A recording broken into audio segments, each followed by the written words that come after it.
Hello everybody, my name is Fowl Gaming and welcome to what is going to be the ultimate Achroma card game buying guide. With Christmas just around the corner, you may be looking to buy some more Achroma cards, or maybe you're buying your first realm or even gifting it to someone else. So in this guide, I'm going to be breaking down all of the information you will need to be able to best decide what Achroma product is best for you. How we're going to do this is, firstly, explain the breakdown of the cards in the Achroma universe. We're then going to explore the products on the store and talk about the positives and negatives of each of them. And we will evaluate each realm's pros and cons so you can decide which one is best for you. To start with, it will help if I explain a little bit about the lore of Achroma, as this is what separates the cards into different realms and factions. The first thing to know is the Achroma universe is split into 5 separate realms: Salem Planum, Draco Planum, Spirita Planum, and Norso Planum. The 5th one is Earth, so it's technically our realm. I'll talk more about this later as it's a bit of an outlier at the moment. Each realm then contains card sets. Now, at the time of recording, there is only currently one card set out for each realm. However, it has been confirmed there will be more card sets coming out for each realm in due time. The card sets that are currently out are Curse of Curdle Hill, which is under the Salem Planum. This came out in October 2021 when the game first released. The second card set to be released is under the Draco Planum, and it's called Siege of Draco Temple, and it was released in spring of 2022. The third realm is called Fall of Flutterby. It's under the Spirita Planum, and it was released in summer 2022. And the most recent set to come out, as of the time of recording, is called Warriors of Wishwell, which comes under the Norso Planum and was released in October 2022. Each full card set contains a total of 6 legendaries, 12 rares, and 42 uncommons and commons, totaling 60 unique cards per realm. There is technically a promo card for each realm, so there is actually a 61st card. However, this can only be obtained if you buy collector's editions or go to any of the events where Achroma go, but more on that later. Each set is then broken down into 3 factions. So if we have a look at the Curse of Curdle Hill set under the Salem Planum, you can see that it's split into factions of Magus Elite, the Occultist Alliance, and the Von Rothro Society. Each of these factions has a lot of lore behind it as well.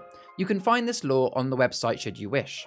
Each faction then has 2 preset decks underneath it. So sticking with the same example, you can see that Magus Elite has 2 decks. You've got Detective Cronus and Hex Clunker. Under the Occultist Alliance faction, you've got Isadora and Otrix. And under the Von Rothro Society faction, you've got Von Rothro himself, as well as Kara Curdle. Now, it's important to note that each deck underneath these factions will contain 1 unique legendary, 4 rares, and then 25 uncommons and commons, which means that each deck is 30 cards. All precon decks are preset and not random cards. There is no RNG to these decks. It should also be mentioned that decks from the same faction will contain the same 4 rares. So for example, if you were to look at the Detective Cronus deck versus the Hex Clunker deck, the only differences will be the legendary and a couple of the commons. You can find a full list of every single card in each of the precon decks on the website at the link you can see on screen now. I'll also put the link in the description. But as you can see, if we take a direct comparison between Cronus and Hex Clunker, you'll see that, as I said, it's only really the legendary and a couple of the commons that are different. For the most part, the 2 decks within each faction are actually extremely similar. Something that is very important to note when looking at this chart is it should be known that decks can play against each other. Meaning, if you had a Detective Cronus deck, you could technically play against a friend who has a Copper Joss deck, so you can play cross-realm. However, what you cannot do is deck build cross-realm. So if you owned 2 decks, you had Detective Cronus and Copper Joss, you would not be able to mix these decks together. That's quite important for what I'm about to mention, because the 5th realm, as we said, is Earth. Now, at the time of recording, there's only currently 1 card that has come out for this realm, and that is Dexter, Master of Dragons, which is a charity card. I'll explain more about him when we come to the store shortly. At the time of recording, in about a month or two's time, we're going to be seeing a set of cards coming out called Realm Runners and Realm Relics. Now, this isn't going to be a full set. It's not going to be 60 cards. It is just going to be 16 cards, 8 Realm Runners and 8 Realm Relics. I'm not going to take too much time on this video explaining all of them now, as they are not yet released and therefore not accurate information, but all I'll mention about them is that Realm Runners and Realm Relics will be able to be built into any deck. So where all of the other 4 realms, you have to deck build within that realm, the Realm Runners and Realm Relics can go into any of them. So that's why I mentioned it's a bit of an outlier, and this will help us when we have a look at the store shortly. So that is a breakdown of the Achroma universe and how it then separates all of the current releases of cards. As stated, there are going to be more card sets for each realm, which will obviously increase the complexity, but that's not going to be for a while in the future. Now we've got all of that information, let's now have a look at the Achroma store itself and see what products are available and explain what the differences are. So here is the official Achroma shop, the link of which will be in the description. Let's take a look at the products available and explain what they mean. You can see here to begin with that you've got a link to each of the individual card sets currently available. As stated, we've currently got 4 card sets, 1 for each realm. Let's have a look at the Curse of Curdle Hill one as an example of what you could see, because the products that you see here are exactly the same for any of the other realms. All that's changing is the cards that you're getting. So when you click into a realm, you've got a few options. Firstly, you have got an option to buy some playmats and some posters. I don't think I need to explain what those are. They are not mandatory for the game. They are purely something that is aesthetic and cosmetic. If you want to get them, you can get them. Let's focus on the main part of what you want to buy here, which is cards, of which you have 3 options to buy. The first option is called a first edition box, and it is 24 Great British pounds. The prices may vary depending on where in the world you are. It is quite clear which one you're buying because you see a single picture with 2 decks. If you were to purchase this product, what you'll receive is a box containing 2 decks within the Curse of Curdle Hill set of Achroma. Now, this will be random. So we mentioned, if we now go back to the picture we saw earlier, that there are 6 decks within the Curse of Curdle Hill. So you are going to get a random set of 2 of these decks. One thing to mention is that when they package the boxes, they will not give you 2 decks from the same faction. So for example, you could get Cronus and Otrix. You might get Von Ruthro and Hex Clunker. So you will get 2 decks, but from 2 different factions. The positives for buying cards this way are as follows. Firstly, it is the cheapest way to get your hands on a couple of Achroma decks. So if you are yet to actually play Achroma, or you're not really sure if you're 100% sold on it so far, this might be the best option for you, as it will allow you to spend the least amount of money to give a quick go at Achroma before deciding if you want to buy more. However, the main negative of buying it this way is that because you are getting a random 2 decks, if you were to then 2 weeks down the line buy a second box, there is a chance that you might end up getting the same deck again, which might not be a bad thing if you want to do deck building, but ideally you probably want to get one of the 4 remaining decks that you wouldn't then have. So that is the main negative, that you are then going to be potentially having to spend more money to be able to collect all the decks. So the second option you've got to buy is what's called the Curse of Curdle Hill First Edition Collection. So this product is essentially 3 boxes of 2 decks. It's 3 times what you were buying in the previous product. But the difference here is because you're buying it as a collection, rather than each box containing 2 random decks, you are guaranteed to get 1 copy of each of the 6 decks. Effectively, you are buying the entire set of Curse of Curdle Hill. You will have all of the cards, you will not be missing out on any of them. So that is one of the main positives of purchasing these cards, is that you will then never have to buy Curse of Curdle Hill again. You've got all of the cards, there is no gambling, you've got them all. The negative is obvious, that it is 3 times more expensive, and therefore £72 is quite a lot of money to drop if it's a card game that you're not sure if you want to play. Another positive that should be mentioned though, is that by buying 6 decks, it does mean that you can play up to 6 player, as if you didn't know, Achroma is 2 to 6 players. Whereas if you had have bought just the 2 decks by themselves, you are going to be locked to only playing 2 player unless you play against other people who have the cards themselves. The last option to get your hands on some cards is called the Collector's Editions. What you get in this product is as follows. You get 1 box which contains 2 random decks.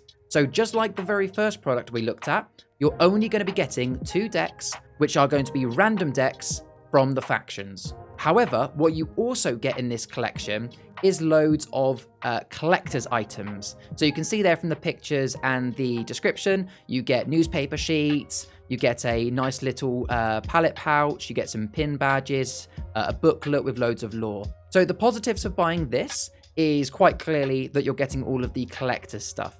So if you're someone that really, really likes the lore and the stories and the artwork, this might be a great choice for you. Keep in mind that I mentioned that one of the only ways to get the 61st card for each realm is to buy the collector's edition. So another big positive of buying this is that you would get the Curse of Curdle Hill promo card. And again, the same negative as before, because you only have 2 decks, unless you're playing with a friend who also has the game, you'd be limited to 2-player games. So those are the 3 main ways to buy Achroma. Just to repeat, you can go into any of these card sets and the choices would be the same. All that's changing is which card set you are buying from. Now, my personal recommendation would be simply as follows. If you are a brand new player and you have not yet played any games, and you have also not watched any games on YouTube, so at this point you are completely unsure if this game is really for you, my recommendation would be to buy the £24 2-deck set from whichever realm floats your boat. This is going to give you the cheapest option to try out the game.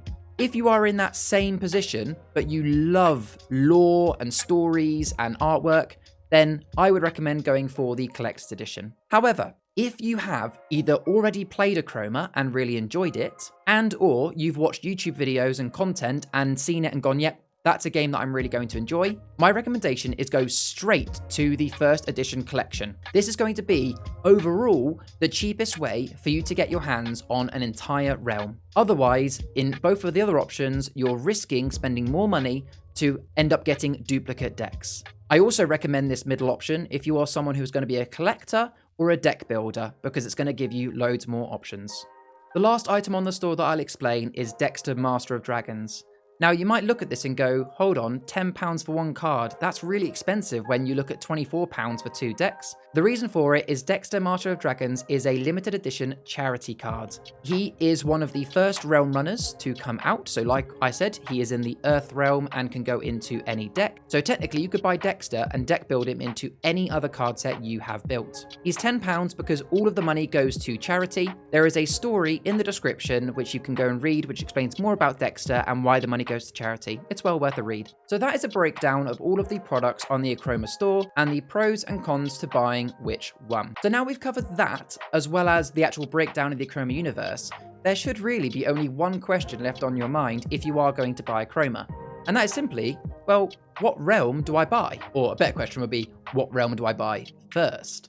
So for the last bit of this video, I'm going to give you a little bit of an introduction to each of the realms, and I'm going to give you my personal opinion on some of the play styles of those decks so that you can decide which one suits you. However, there is no shame in choosing a realm purely based on artwork. I personally went for Draco Temple first because I love dragons. But if you're not going on artwork alone and want to know a little bit about each of the realms, let's explain.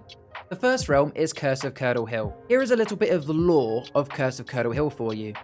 It's a time of chaos. An unnatural dark cloud hangs over Curdle Hill. Those below are drained of chroma as a sickness begins to spread.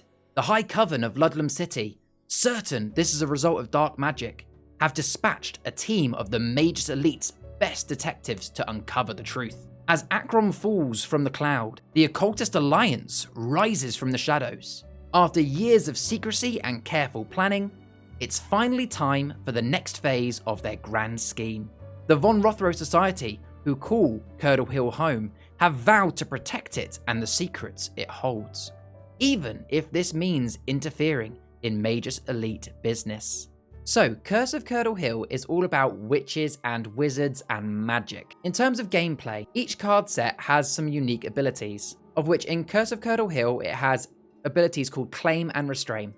I've done a YouTube short for this, which will be linked down below should you wish to read it, but the short version is that it gives you lots of control. It allows you to claim and restrain other people's cards. This is a really fun realm to play if you enjoy card games or decks that have lots of kind of control and CC abilities. There's lots and lots of ways to manipulate the board.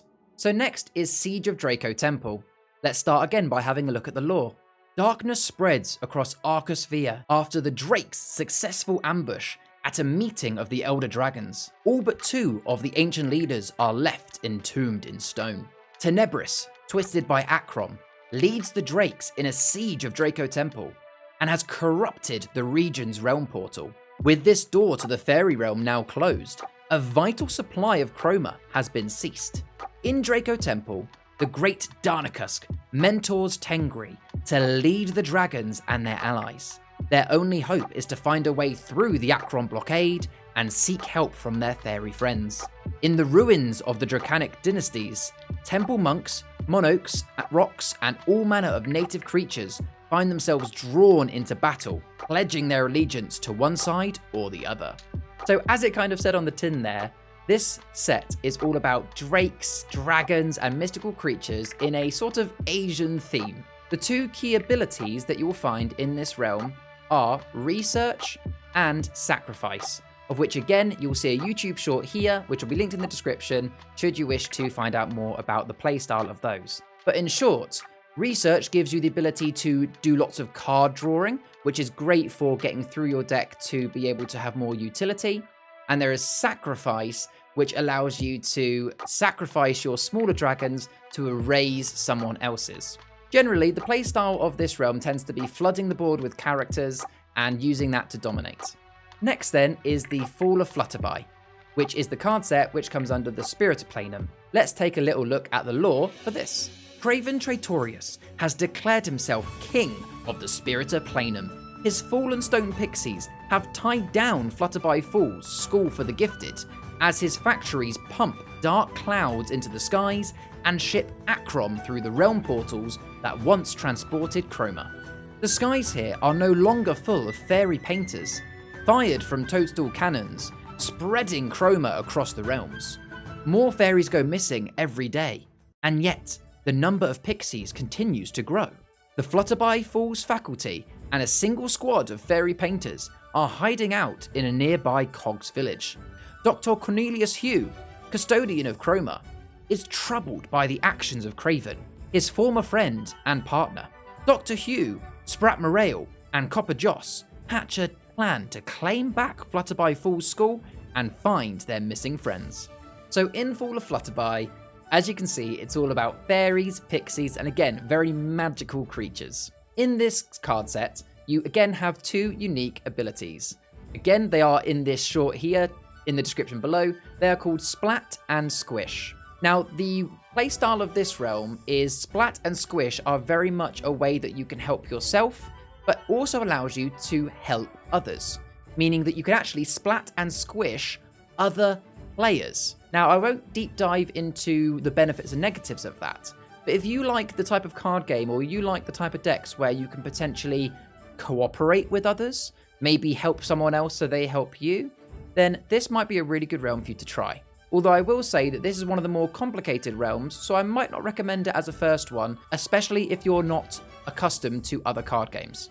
And then the last card set for us to discuss in this video is the one from the Norso Planum, which is Warriors of Wishwell. Let's take a look at the lore of Warriors. Life is tough and resources scarce in the Underrealm.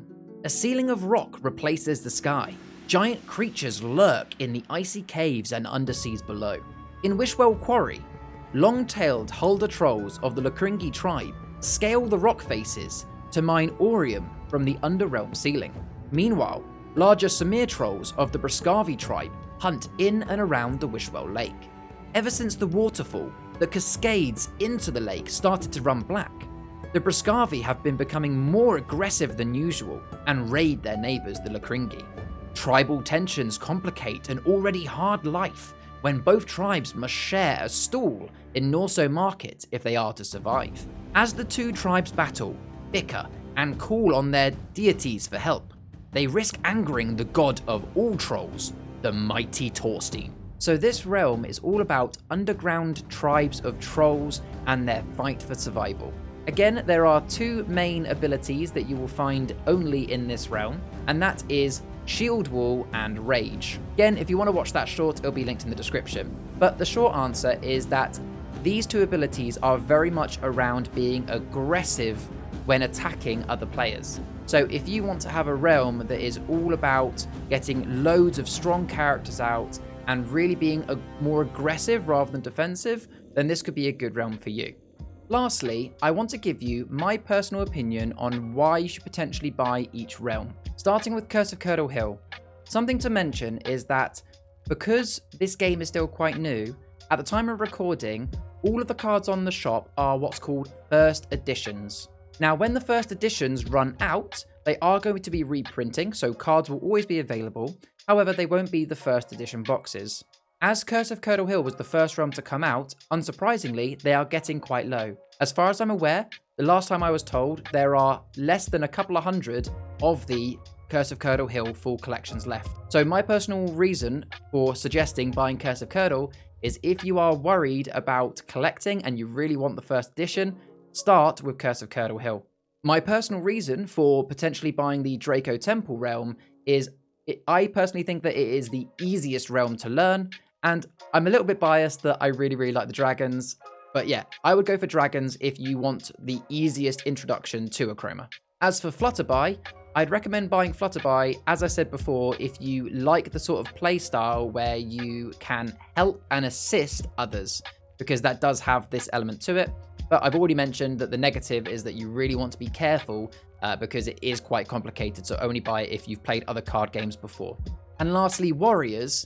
Buy Warriors if you want some really differing strategies.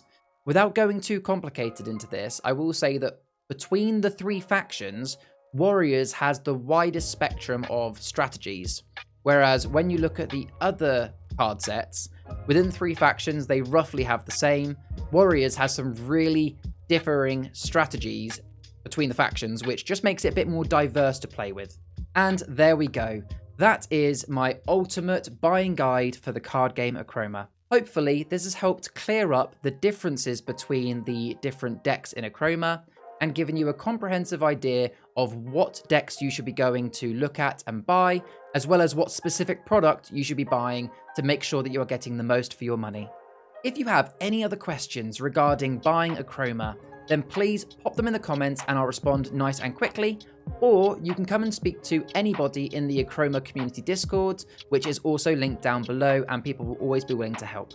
Thank you very much for watching. If you have found this video at all useful, then please help me out by giving a like, leave any form of comment, and subscribe if you aren't already, as that really helps me with the YouTube algorithm, and share this with your friends if they are also looking to buy Achroma to make sure that they get the best cards too. If you have time, make sure to check out my other videos for Achroma. We have deck building videos, we have YouTube shorts where I explain all the cards' abilities and some great tips, and I also have some tier lists where I break down all of the cards in each realm to see which ones are the best for deck building. I've been Fowl Gaming. Have a great time when you play Achroma. See you in the next one. Stay wholesome.